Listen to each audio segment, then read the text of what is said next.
as it is, the largest in our state's history, the fact that we are going to end the session without a special session, without a government shutdown, and with an operating budget in place is pretty remarkable, actually.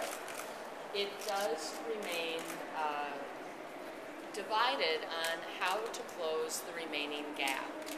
And I think that is the most difficult part of this right now. I think the governor is asking us to look if there are any more partial solutions that could come about. We are certainly going to take that back to committee chairs and to our respective caucuses.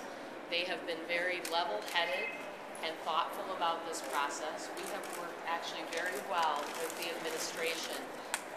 And I think that we are just at that point where, we're all going to take one more deep look to see what more can be done and how it might be any different from other results that might come out of this. And so it's a difficult, I think, sober day here, but it is also a day where we feel like we have given this our hardest work, and for Minnesotans, what it means is that there will be no government shutdown, there will be no special session, and many people told us that that was an important value to them.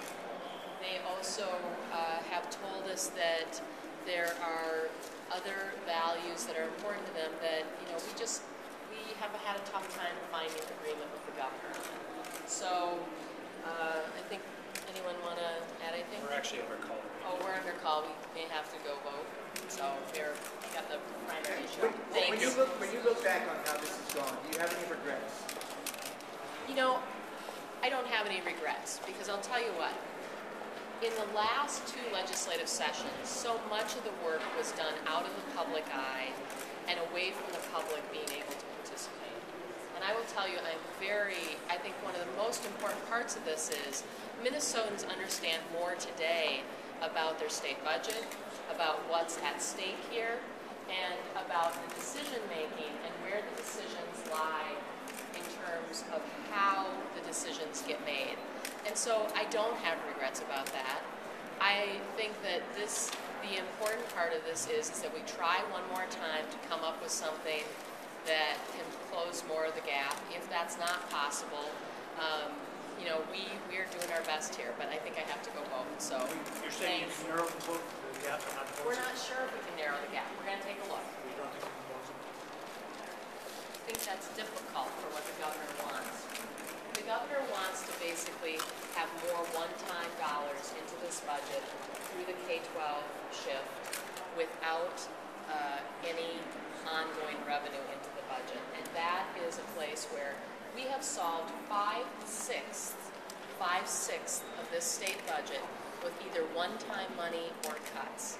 And to solve the remaining, any more of it, with either one-time dollars or some sort of budget magic that doesn't hold up and doesn't keep commitments to Minnesotans in the long run is a problem. The legislature has come down firmly on the side as we are the pay-as-you-go legislature. I'm sorry to say that the governor has been more interested in borrow and spend. Has gambling come up at all in these discussions today? Yeah, he was directly asked again, and let me get this right. I'm not interested in going down that path. I'm not interested in going there. I'm not interested in that plan. I don't want to go down that path again.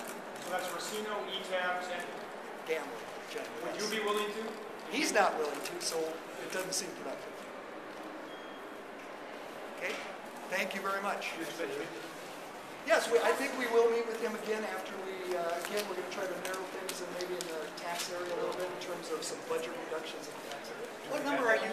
What number are you? Oh, sorry, Bill. Do you have to have a tax rate? Well, we had a tax bill, we vetoed it.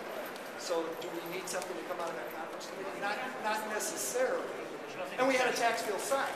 He signed all the local provisions, and he vetoed the revenue raiser. So we've actually had, I think, 5 tax bills signed.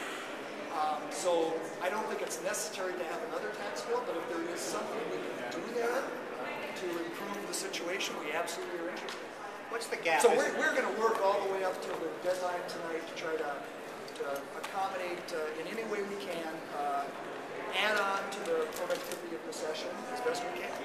Is the number your difference between expenditures and revenue, is it down to like 2.5 million? It's about 2.7. 2.7. So, okay, thank you very much.